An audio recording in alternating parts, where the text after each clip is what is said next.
So here we are with our first example, and we'll be going from the daily to the hourly to the 5-minute. So the daily is where I will derive my bias, my hourly will be my structure or my supporting time frame, and then my 5-minute for my entry. So taking a look at the daily here, we can notice we have a swing low down here, but it has been swept. So this is creating high resistance liquidity. Now, a lot of times if I have high resistance liquidity as a low, I will look to use 0.5 of the wick as an area for it to support. And if you don't know what I'm talking about here, go ahead and check out my wicks video. But as we reach into 0.5 of that wick, we also sweep and then close back inside the range. So if you take a look at my daily bias video, you'll know that I am anticipating price to trade higher. What do we have right above here? We have a nice gap, or the new week opening gap. So looking for price to trade higher from here, I have my bias.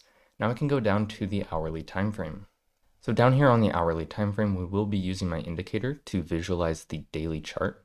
But you can see we have the sweep and closure back in. With this, I'd want to see 0.5 of this wick be respected to trade higher. But with my structured time frame, I'm going to be waiting for a change in the state of delivery here, because that is what to me confirms this wick has formed here. So letting this play through. So you can see here, we have went and closed through the series of down close candles that made this low. So now I can anticipate this change in the state of delivery and price is bullish to these highs. So with that, I'm going to look for a point of interest or some structure. Now in this price leg up, I don't anticipate this low to get taken out because it has formed a new order block or opposing candles. So with that, there is no fair value gap or any point of interest in here. So I'll just take a look at a sweep of this previous low right here, and then I can use that to drop down to my 5-minute time frame. So let's drop down to the 5-minute time frame to see what the entry looks like. Now down here on the 5-minute time frame, I'm once again going to want to see if I get that change in the state of delivery, because then I can anticipate this low to hold and to trade the next candle higher towards my objective. So taking a look right here, let's see if we get that closure.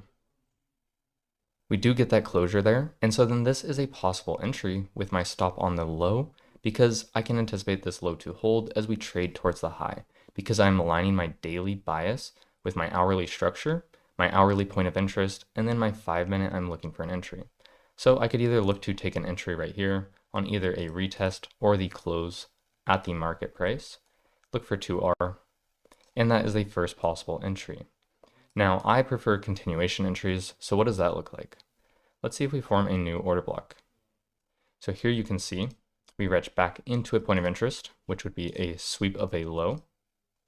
And then now if we close over the down close candles that form that low, that would be a valid order block, or in this case, a propulsion block. So let's see. So right here, we do get that closure over. So then I would look to enter at the market price, my stop on this new low because it is now protected, and then I can look for 2R. So let's see how this works. There we go, and we get a move to this short-term high as well as that objective from the daily chart or the new week opening gap. So heading back out to the hourly chart just to review what happened, you can see we got a bias from the daily chart, which is saying that, hey, we have formed a low that I anticipate to hold, and I want to see it trade to this high. So I have a directional bias. From there, I'm using the hourly chart to get structure or find lows that I expect to hold, and then I can look for points of interest or sweeps to get on side with a lower time frame to manage my risk to reach out those daily or hourly objectives. So you can see now on the daily chart, we have formed this swing low. We have traded higher through that previous day's high and into the new week opening gap. So let's hop into another example.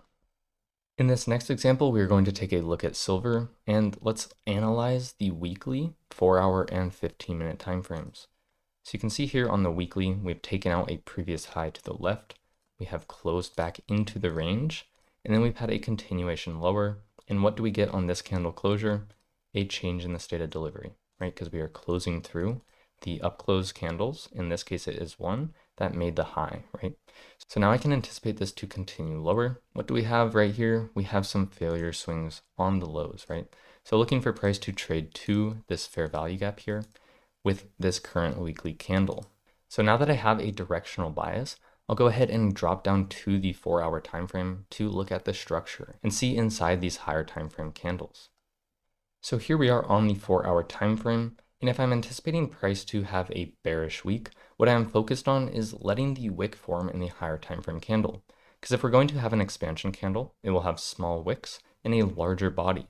So once that wick forms, I can then look to trade the body, or after the high forms, open high, look to trade from the high to the low, and then close.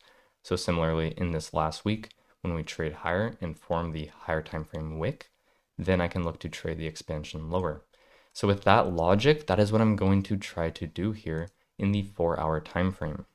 So as we look and zoom into the 4-hour time frame here, I'd want to see price open, reach higher into a point of interest before having a setup. So if we take a look, what do we have here?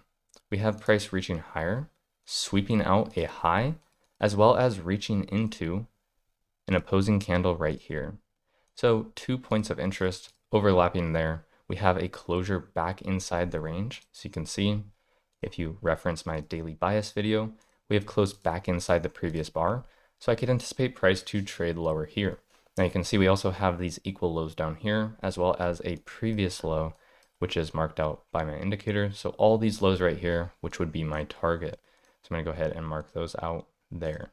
So now that we have our directional bias, I'm anticipating that this is the wick of the higher time frame candle.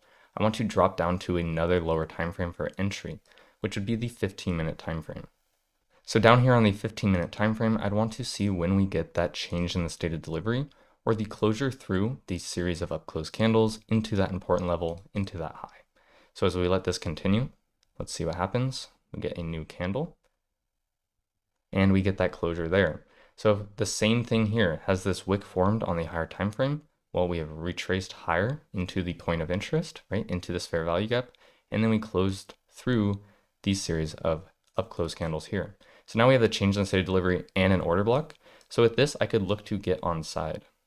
So I can either wait for a retest or just enter on the close, which is my preference. Then I want to put my stop on that high that I anticipate to hold. So taking a look and zooming back out, where is that target we marked out? It is right there, which also lines up with the standard deviations for my indicator. And this is a 3R trade. So let's see what happens here. So we get a continuation lower right through our target. So when does expansion occur? It is when you align all the time frames together. So you can see here, this is when the 15-minute was bearish, and it's also paired with the 4-hour being bearish, and also with the weekly being bearish. So zooming back out to the 4-hour, you can see that we were looking to trade in the wick of the higher time frame bearish candle. We let that wick start to form, or where we'd anticipate it to form, and then we aligned a bearish 4-hour setup within the weekly time frame, and then also aligned that with the 15-minute setup inside of that. I think this is one of the most important concepts in trading, because if you lack a higher time frame analysis, you're going to be looking in the wrong direction and get caught off sides a lot. So let's get into another example. So here we are with our next example, and this is going to be on USD JPY, so some forex examples. So if we take a look at this trend, you can see this day right here, we have traded back into this fair value gap, or sweeping out this previous day low, forming a protected low. So if this trend is going to continue, I'd anticipate this low to hold. And do we have a point of interest in this range? We do, as we have a fair value gap. Within that fair value gap, price has retched into it, closed back inside the range or inside the previous bar. So I can anticipate price to trade higher the following day. So with this as our bias on the daily chart, I'll drop down to the hourly chart for structure. So here we are on the hourly chart, and you can see my indicator has already plotted the change in the state of delivery, but I'd look for a change in the state of delivery here to confirm that this wick that I'm anticipating to hold is going to hold to trade higher to the highs, right? And you can see marking out the previous day high, which the indicator already does, that is where I would have a target. Now, looking into the next day, I'd want to see price open, low, high, close, right? So I'm just going to look for price to trade lower first, form an order block, and then go higher from there. So you can see a very shallow run, which is preferred. We sweep out this low in this consolidation, and then we close over, or not quite yet, but I'm looking for a closure over the down close candles that formed that leg. We have yet to close over it, and there we get the closure over. So if I was just wanting to execute on the hourly time frame, which I can do, I don't need 3 time frames. I cannot go lower. If I can manage my risk, I can go ahead and just take an entry there and looking to that high that is 4R, or I could look to take off at 2R over at these highs here. Now I could do that, or I could look to go to a lower time frame entry. Either works, it is just personal preference. So as this trades higher, what do we see? We get a nice displacement. Now we have a fair value gap, and once again with the closure, we have price reaching lower, closing back inside the range. So this is where I could drop to a lower time frame to look for a setup. So let's go down to our 5-minute time frame. And here you can see in London, that is where we get our first setup here. I could anticipate this low to hold if it wants to trade to the high. And there we go, and we get a trade higher there, right? Now let's say I missed this trade. Let's go back out to the hour. Is it already too late? Well, since I'm looking for price to trade to this highs, it is not. We have just formed an opposing candle here. So I'd anticipate this to hold price up if it's trending to these highs. So I'd once again just want to wait for a new hourly setup, which we get here. So you can see we retrace back into the order block. We have our sweep and closure. And so then I can go back to the 5-minute time frame here to look for a setup. Now the same thing applies. I'm just going to be looking for a change in the state of delivery here off this sweep. And you can see we get that, and that is what the indicator plots out. I'll go ahead and clean up these drawings. So if I'm going to look to be trading this, I can wait for a new low to form or look to let this wick form. And that is not looking super great for the setup. I would not try to take a setup here because we're so close to these lows. I would anticipate the lows to get taken out, or if they're not going to, it would need to close over this, and then I could look to trade the following candle because this is likely to be a reversal candle. So here we get that closure. I could look to take an entry here. I want my stop at least on the bodies, right? Or the low, and then I could look for 2R, which can be there. Or what I like to do is go back out to my higher time frame and find where my targets are there. Right, so if we're taking a look at this, I have my targets up here. That is where I could hold my runners to.